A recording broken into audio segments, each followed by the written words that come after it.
So unfortunately, if he does make the final, he would not be... It looks like a 4-tip scramble, so already off the bat, not great luck there. No visible bars as well.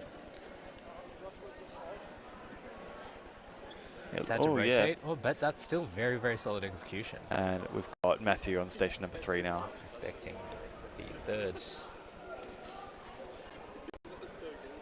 Again, a no bar scramble. We'll see. Really nice execution on that.